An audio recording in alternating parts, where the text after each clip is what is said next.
Renato.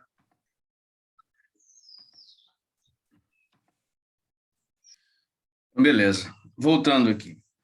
Então, para a gente entender, né, a proposta do Weber, né, que considera a religião como algo extremamente importante, a gente precisa entender que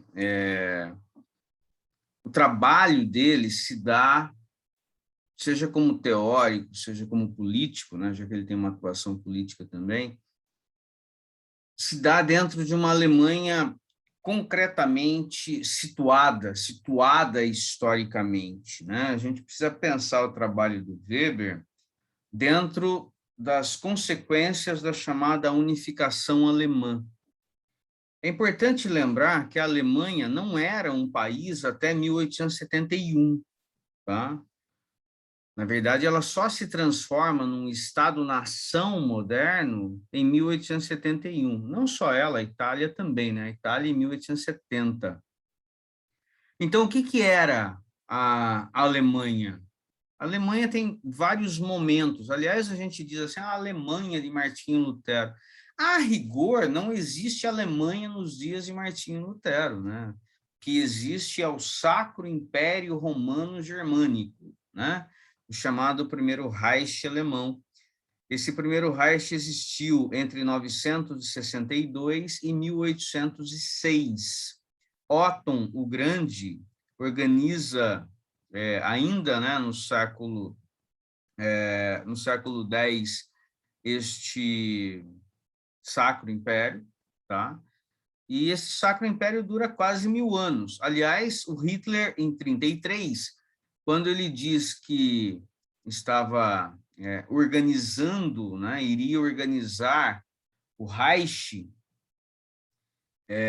o Terceiro Reich alemão, ele estava inspirado no Primeiro Reich. Ele disse assim, olha, estamos organizando agora, né, o Terceiro Reich alemão, que vai suplantar em longevidade e glória o Primeiro Reich. Se aquele durou quase 1000 anos, o nosso vai durar mais de 1000. Ainda bem que durou 11, 12 só, né? Mas essa era a inspiração, o primeiro Reich alemão, né? O primeiro império da Alemanha, que dura quase 1000 anos. Quem acaba com o primeiro império da Alemanha é Napoleão Bonaparte, né? Aí vem um período obscuro entre 1806 e 1815, até que em 1815 nasce a Confederação Germânica. Essa Confederação Germânica vai até 1871. Dentro dessa Confederação Germânica, você tem dois estados muito fortes, um querendo a unificação, que é a Prússia, e o outro não querendo a unificação, que é a Áustria. Não se esqueçam, por exemplo, que Hitler não era alemão, ele era um austríaco. Mas antes de ser alemão ou ser austríaco, ele se considerava um germânico, né? Isso remonta aos inícios lá da Idade Média, tá bom? Quando os povos bárbaros invadiram, né, o antigo Império Romano, tá bom? Então, o que vai acontecer é que, em 1871, a Prússia consegue, através de uma série de guerras, né, comandadas, por exemplo, pelo Bismarck, consegue a unificação. E aí nasce um país, né? Em 1871, esse país, por incrível que pareça, esse país nasceu dentro da França, quando os alemães, na Guerra Franco-Prussiana, vencem os franceses, logo depois da Comuna de Paris, e nasceu a Alemanha em 1871, dentro do salão, né, dos espelhos do Palácio de Versalhes. E é exatamente essa derrota francesa que gera muito ressentimento nos franceses, porque os franceses foram humilhados dentro de casa e tiveram que ceder duas regiões importantíssimas em minério de ferro para os alemães, as regiões de Alsácia e Lorena, tá bom? Isso gerou um sentimento de revolta enorme nos franceses. Aliás, esse é um dos ingredientes que desembocam na Primeira Guerra Mundial, tá? Bom, A Alemanha nascida, né, ela precisa agora definir algumas coisas. Ela precisa definir, por exemplo, o que ela vai ser, né? Se ela vai ser uma potência agrária ou se ela vai ser uma potência industrial. Esse era um debate fundamental, né? E aí se trava um debate que dura muitos anos. E é dentro desse contexto que aparece, então, a obra do Weber.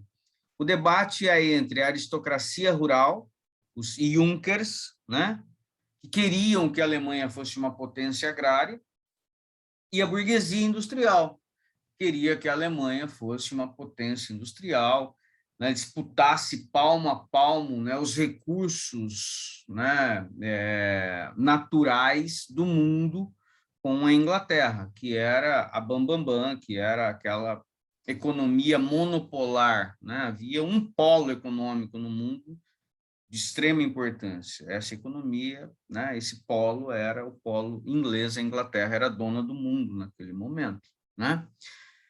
Então, começa todo esse debate. Qual deve ser a política econômica do Segundo Império Alemão, né, do Segundo Reich alemão? O Primeiro Reich acaba em 1806, em 1871 nasce um país, mas esse país se organiza dentro de uma estrutura monárquica. Então, a gente chama de 1871 até 1919, Segundo Reich. Aí vem um período, né, de 1919 até 1933, né, que a gente chama de República de Weimar, e aí de 33 para frente você tem o Terceiro Reich, que é o Império Nazista, tá bom? Então, qual que deve ser a política econômica do Segundo Reich? A Alemanha deve ser uma potência agrária ou uma potência industrial? Essa que é a grande questão. É nesse contexto que o Weber se propõe a ajudar, escrevendo a Ética Protestante e o Espírito do Capitalismo. Por incrível que pareça, né? Você fala assim, por que ele escreve essa obra para ajudar economicamente a Alemanha? Porque quando você lê a obra, parece que ele está falando de religião. Não, o propósito dele não é falar de religião por religião.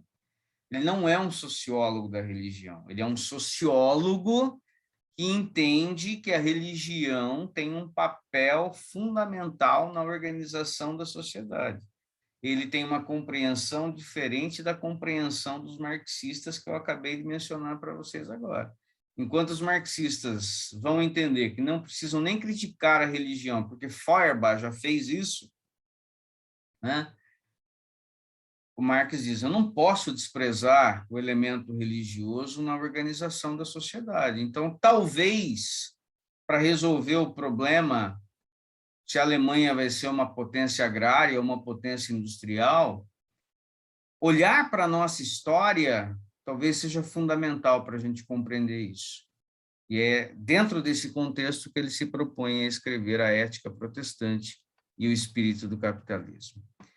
Quando você olha, né, para a obra, a Ética Protestante e o Espírito do Capitalismo, você percebe que o Weber genial como é, né,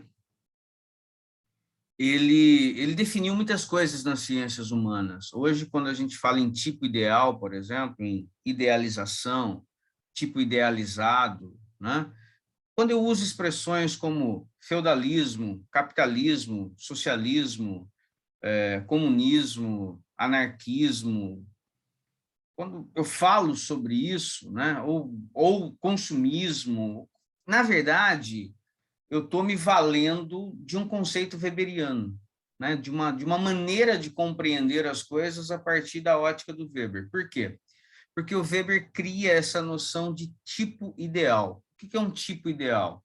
Tipo ideal, já que é impossível você aprender a realidade do jeito que ela aparece, os fenômenos são múltiplos, né?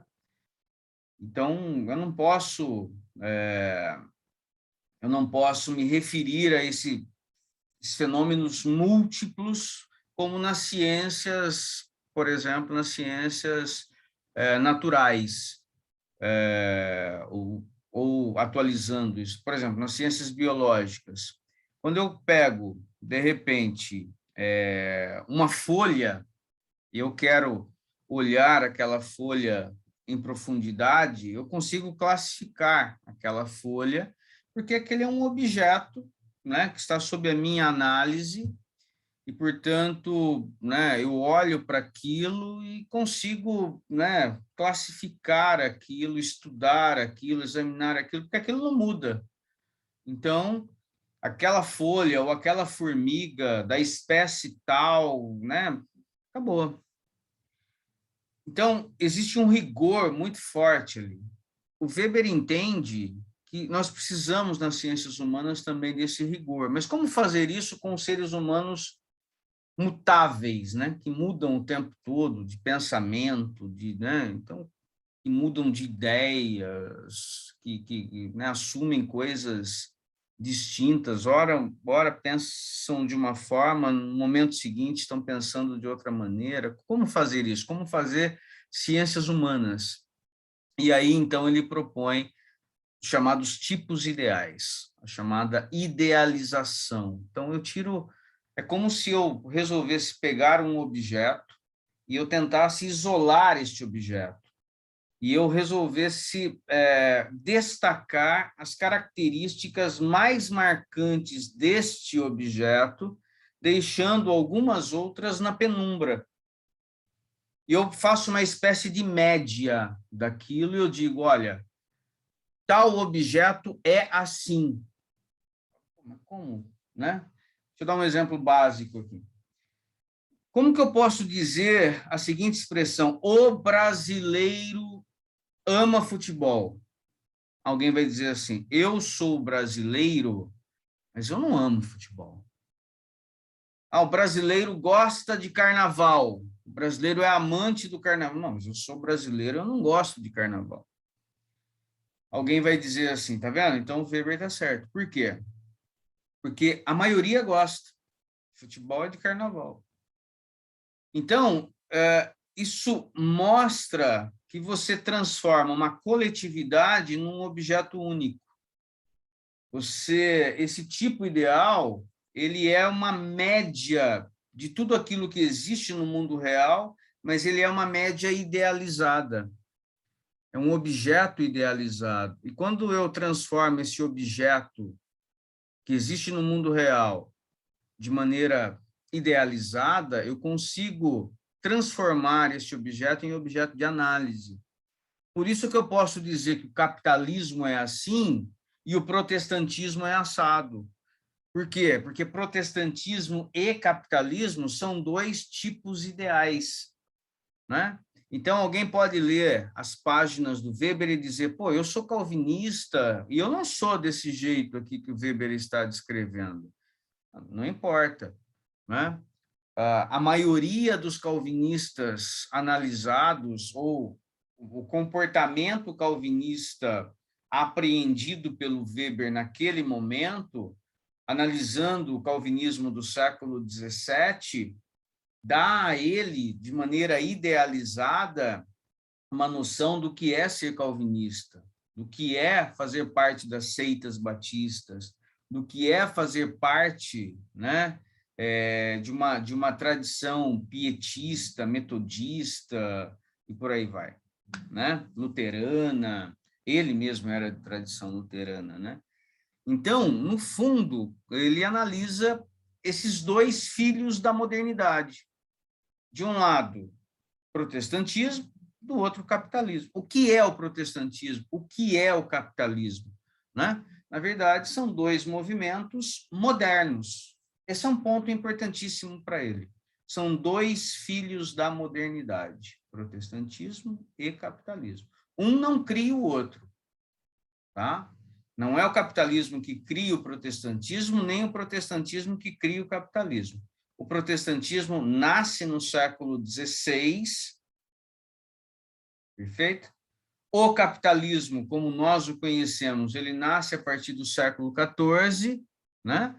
E ele tem os seus desdobramentos, e aí cabe ao Weber, então, definir, né, o que são esses dois filhos da modernidade. Bom, em primeiro lugar, é importante definir o que é o capitalismo, né? Muita gente que gosta de falar, né, sobre capitalismo, sobre debater e coisa e tal. Se você fizer uma pergunta básica, técnica, para essa pessoa, olha, me diga o que é o capitalismo. A pessoa, né? Me diga o que é o comunismo. Então, vamos lá, para não errar mais. Capitalismo é um modo de produção. E um modo de produção que organiza o trabalho, que organiza salário, que organiza as relações entre os seres humanos e as relações de trabalho, né? Então, é um modo de produção que organiza a sociedade, perfeito? Então, ele se propõe, ele sabe, logicamente, né? Ele tem uma definição do que é este capitalismo como modo de produção, e ele se propõe a compreender de que maneira este outro filho da modernidade, que é o protestantismo, ele vai se relacionar com este modo de produção nascente a partir do século XIV, nascido a partir do século XIV, tá bom? Então, nesse sentido, né, vai aparecer a obra do Weber. Bom, detalhe, ele gasta muito tempo, né, falando a respeito de religião. E aí, a pergunta básica é a seguinte, né? O que a reforma protestante produziu no campo das relações sociais? O que é a reforma protestante do ponto de vista sociológico, do ponto de vista histórico? A reforma protestante nada mais é do que mais uma cisão da cristandade. É mais uma ruptura da cristandade. Não foi a primeira vez que a cristandade rompeu, né? A cristandade majoritariamente rompe, né, a partir do século XI, 1054, com o aparecimento da Igreja Ortodoxa Grega e a Igreja Católica Apostólica Romana. Só que ali são dois mundos católicos, um mais influente no Oriente, outro mais influente no Ocidente, patriarca lá, papa aqui, né? Sem contar as minorias cristãs, que a gente conhece muito pouco, né?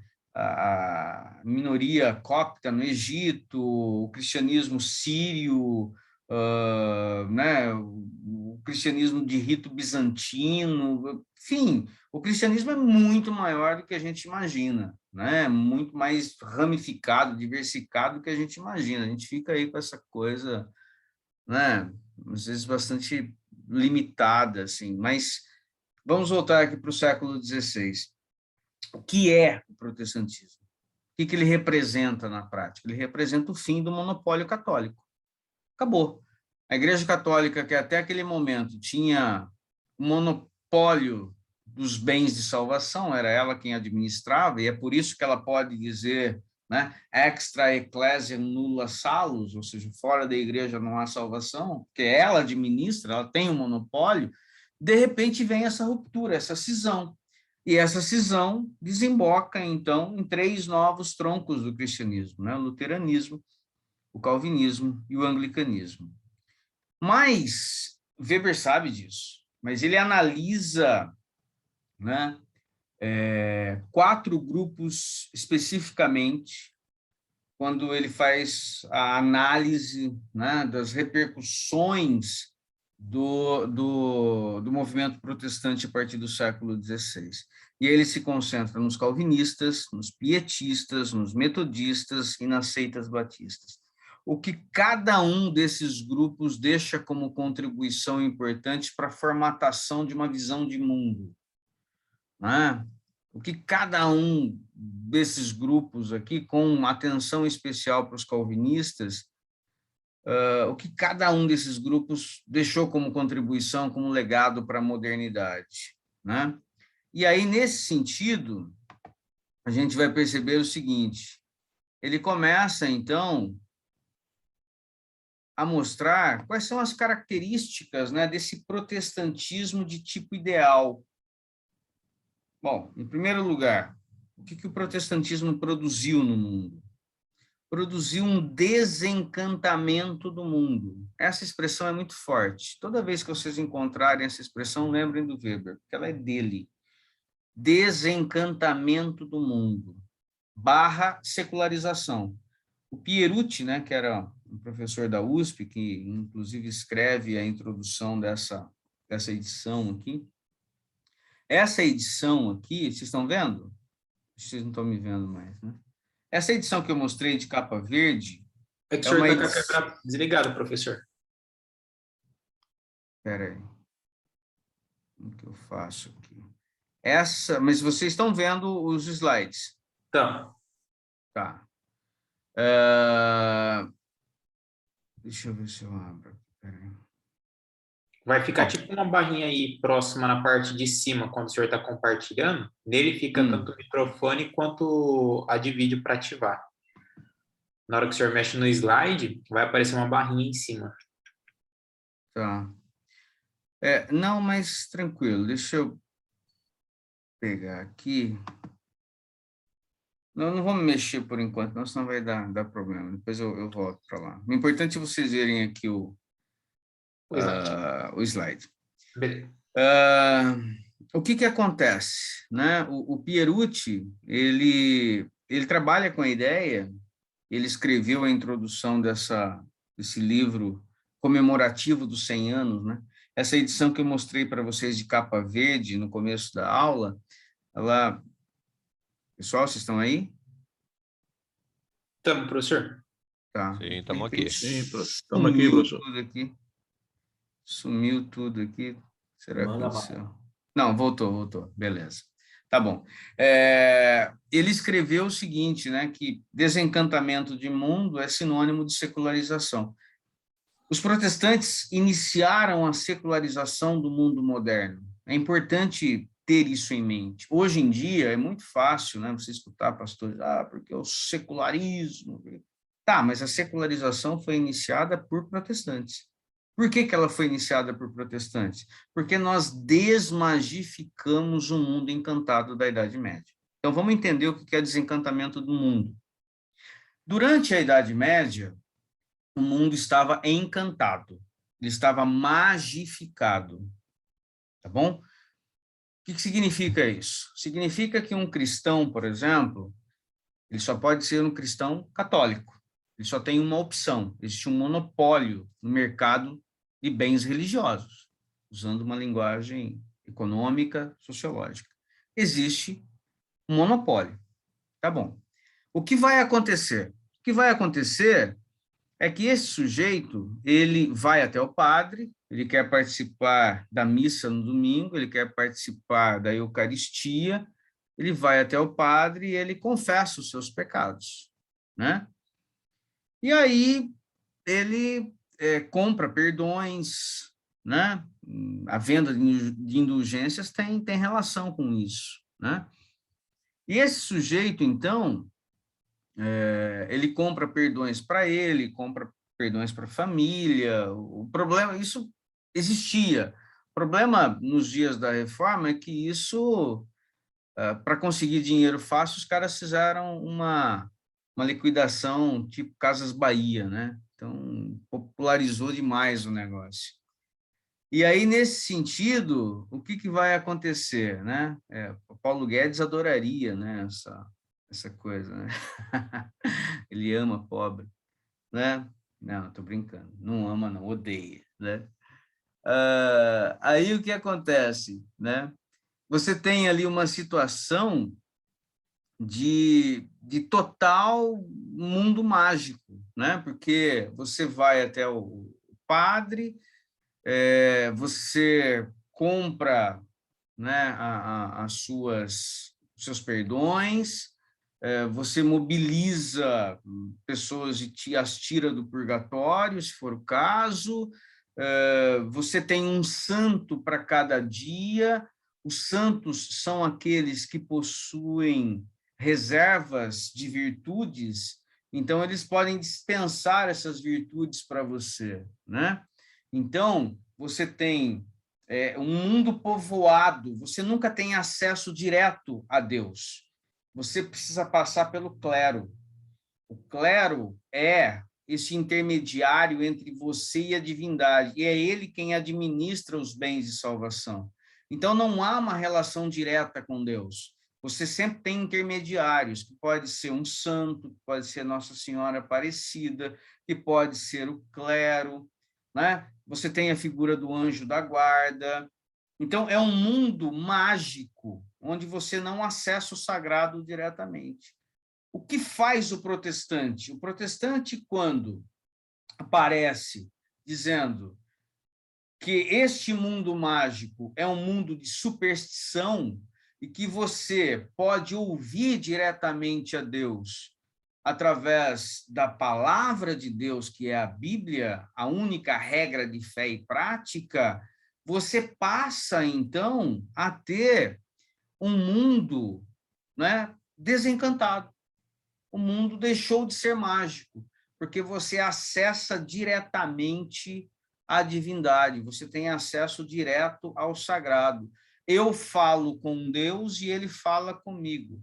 Não é porque eu ouço vozes, mas porque a Bíblia é a palavra de Deus e ela fala, né, como se Deus estivesse falando diretamente comigo. Toda vez que eu a leio, Deus fala comigo. Então, eu, como protestante, sou herdeiro dessa tradição, de um protestantismo que desmagificou o mundo, desencantou o mundo. Deu para entender?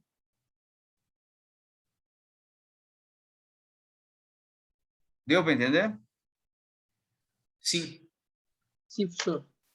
A manifestação prática disso se dá quando Lutero, por exemplo, lutando contra essas forças magificadoras, ele estimula os príncipes da Alemanha a tomarem as terras da Igreja Católica, que ele considera, né, a prostituta de Babilônia. E, portanto, ele estimula os príncipes da Alemanha a promoverem secularizações. Começou a secularização. A secularização é isso.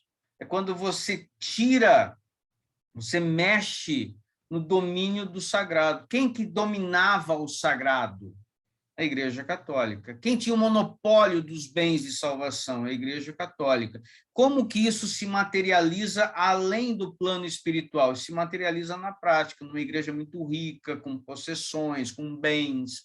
Então, você promove duas frentes de secularização. Você destrói a base mágica, desmagifica o mundo e cria uma religiosidade racional, porque eu falo diretamente com Deus e ele fala comigo, perfeito?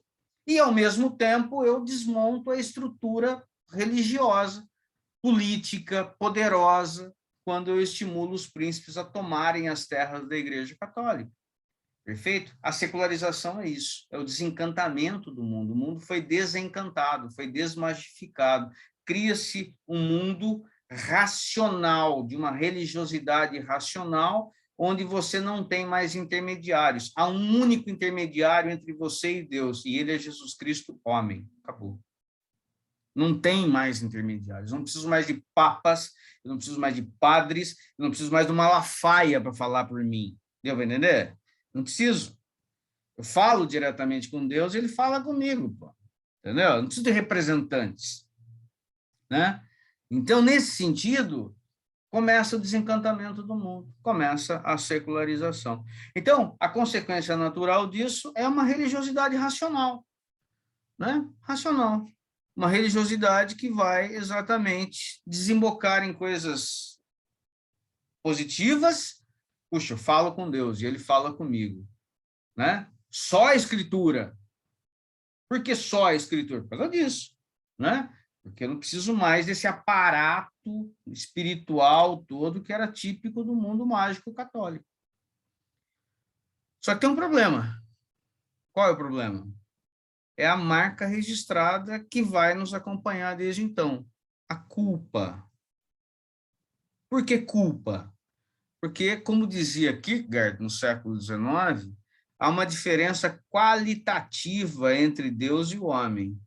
E essa diferença qualitativa se dá entre um ser infinito bondoso, amoroso, gracioso, todo perfeito, e um sujeito finito, portanto limitado no tempo e no espaço, um sujeito todo torto, dominado pelo pecado, pelo vício, pela maldade, que sou eu. Quando eu sou chamado a viver tete a tete com Deus, eu vivo a crise de Isaías. Isaías 6, né? Eu vi o Senhor assentado sobre um alto e sublime trono, e as abas das suas vestes. Blá, blá, blá, blá. Santo, santo, santo. Blá, blá. E aí você olha para aquilo e diz, e agora? Quem sou eu diante deste ser? Ele me vê o tempo todo. Lembra daquele quadro que as famílias tinham em casa antigamente, de um olho de Deus, assim, né, olhando a cidade?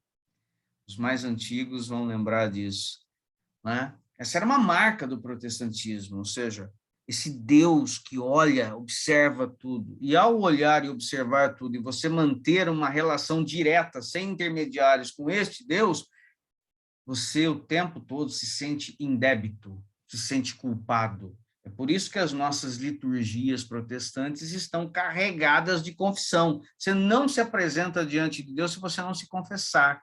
Não para o padre, mas no culto. Confissão de pecados. Vamos confessar os nossos pecados diante de Deus. Por quê? Porque é assim que o homem se sente. Ele nunca se sente limpo. Ele sempre se sente manchado, sujo. Tem uma nódoa que pesa sobre ele, né? Que, por mais que você tente se limpar, você não consegue. Então, essa é uma marca do desencantamento do mundo, da religiosidade racional, que é uma consequência direta do desencantamento do mundo, né? Nesse sentido, brota a vida ascética. A vida ascética, que é uma vida regrada, disciplinada, ela já existia na tradição católica. Só que na tradição católica, a vida ascética era uma vida extramundana. O que significa isso? Eu, quando monge católico, enxergava o mundo dominado pelo pecado, pelos prazeres, o que eu fazia? Eu me retirava do mundo, eu me enclausurava e eu vivia uma vida ascética extramundana, fora do mundo. Dentro do meu convento, dentro do meu mosteiro, ou como um peregrino que subiu a montanha e que vai viver, né, como um ermitão, eu vou viver, né, sei lá, comendo uma folha de alface por dia e tomando água, né? Tá bom. Por quê? Porque eu não quero contato com o mundo. Eu vou viver uma vida totalmente devotada a Deus, desapegado das coisas materiais, porque eu quero viver uma vida, né, de total satisfação, eu quero uma fruição das coisas divinas. Tá bom. Então, me isolo do mundo. Essa era a marca do catolicismo. Uma vida ascética, portanto, regrada, disciplinada. Vou acordar às 3 da manhã para fazer oração. Vou orar, né, durante 6 horas seguidas. Tudo fora do mundo. O que faz o protestante? E essa é a grande sacada, é isso que o Weber percebe. O que faz o protestante? O protestante vai viver uma vida ascética intramundana, dentro do mundo. Perfeito? É completamente diferente. Eu sou chamado, isso se traduz hoje em dia, no jargão popular, né? Eu estou no mundo, mas eu não sou do mundo. Perfeito? É uma tradução popular dessa perspectiva da vida ascética intramundana. Lógico, como uma versão, ela perde muito. A vida ascética intramundana diz muito mais, mas é só para um valor didático para a gente compreender esse negócio.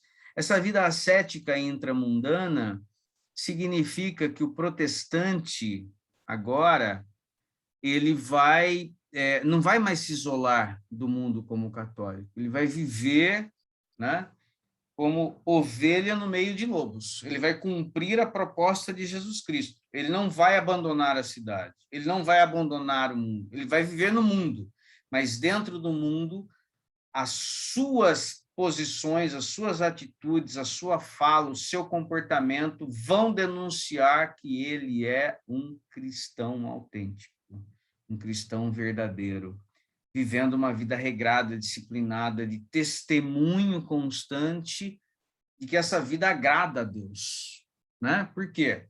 Porque ele se sente culpado. Então, ele tem que andar o tempo todo, né? De maneira impecável. Por quê? Porque Deus o olha o tempo inteiro.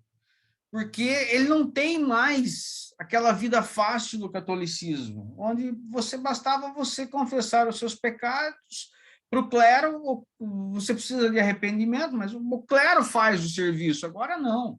Agora você tem que chegar em casa à noite, depois de um dia de trabalho, e orar a Deus. E aí, com a cara mal lavada do mundo, fingir que nada aconteceu. Mas não dá para você. Ele vê tudo. Como que eu falo para ele que eu não pequei? Como que eu não peço perdão pelos meus pecados? Eu vou ter que pedir perdão, vou ter que falar com ele. E aí? O que vai acontecer? Então, eu sou chamado a uma vida regrada, disciplinada, de testemunho. Portanto, a vida ascética intramundana passa a ser a marca, né, do protestantismo a partir da Reforma. Isso tem desemboca diretamente, né, no aspecto mais decisivo para o Weber, que é o aspecto do trabalho, da ressignificação do trabalho. O que significa agora viver numa sociedade moderna, numa sociedade que naquele momento estava vivendo nas cidades, ainda não havia acontecido a Revolução Industrial, você ainda tem as oficinas artesanais, os mestres de corporação, você tem tudo isso. Mas o que significa viver agora, né, dentro da cidade, uma vida ascética, disciplinada, regrada, dentro do mundo e tendo que trabalhar, já que o modo de produção não é mais o modo de produção feudal, baseado na servidão. Há muita gente vivendo dentro das cidades agora, a partir, né, de uma nova concepção, que é essa concepção de venda, inclusive, da sua força de trabalho. Vamos derrubar e voltar daqui a pouco? Vamos, professor. Então, vamos lá. Deixa eu abrir aqui.